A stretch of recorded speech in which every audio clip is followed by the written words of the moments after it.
came to Australia and you were still living in Brazil,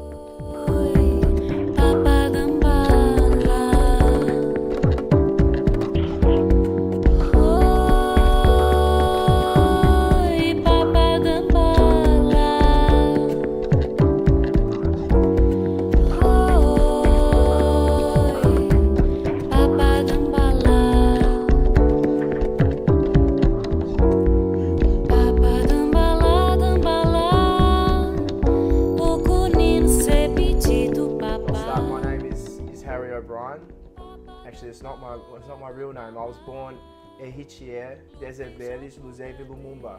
Now you might, for the Brazilians in the crowd, you might think that's not a Brazilian name. Well, it's not a Brazilian name. It's actually French. Axial means hair, means the heir to, say, a throne. I like to say I'm a prince of some sort. But my father was born in the Democratic Republic of Congo in Africa, and I find it quite ironic they put democratic at the front of Republic of Africa because I've been there and it's not too democratic. And my mother was actually born in Manaus in the Amazons in Brazil, and she moved to Rio de Janeiro when she was 3 years of age. When she was 3 months old.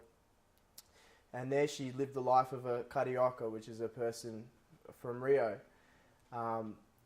And she grew up. She was a good student. She loved to party, and she was a dancer.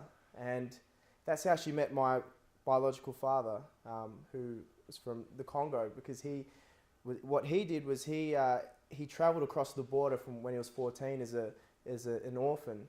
He walked across the landmine-filled border to Angola. And that's where he learnt to speak Portuguese, and he joined the National Ballet Company, moved to was touring around Rio de Janeiro, and my mother was a dancer as well, and they met. And so that's why when most of you probably haven't seen much of Australian football, but if you watch me play, I say that I play with dancers' legs. So I move with a ginga brasileira, which I believe that I have, that's in my blood. But so that's how my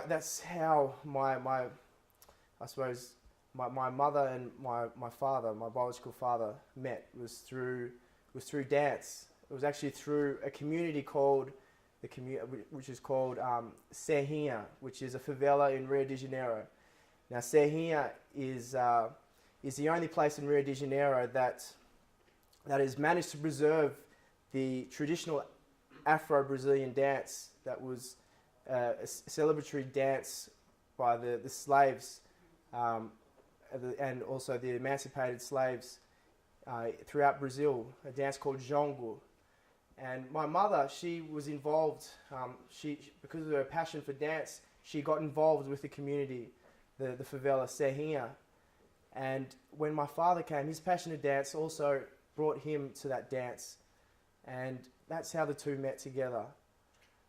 Unfortunately, it didn't work out, the relationship, but nevertheless, I was born, and my father moved over to Australia by himself, just looking for a better life. And he had split up with my mother, but he was in constant contact with my mother. And I was born in Rio de Janeiro in 1986, so that makes me 25 years of age. And so he was in constant contact with my mother when I was born. And he told my mother, look, I can guarantee you your quality of life will be much better here in Australia, in Melbourne. Now, I'll do whatever I can, I promise you, I'll do whatever I can to bring you over to Australia. And he kept his word. He worked really hard in Melbourne, so he managed to save enough money to buy three tickets. One for my older brother Gabriel, who's 2 years older than me, my mother, and for myself. And that was just before I was 3 years of age. And that's how I moved to Melbourne firstly. And that's how life in Australia started for me. Now, my memories of Brazil from prior to that 3 years of age is not much at all. I remember the sounds, the smells. I believe that samba was ingrained in my blood. I truly do believe that. And also my passion for well, I will say it, perhaps the Brazilian bikinis that I see on the beach was something that that I must have had from my early years in Brazil.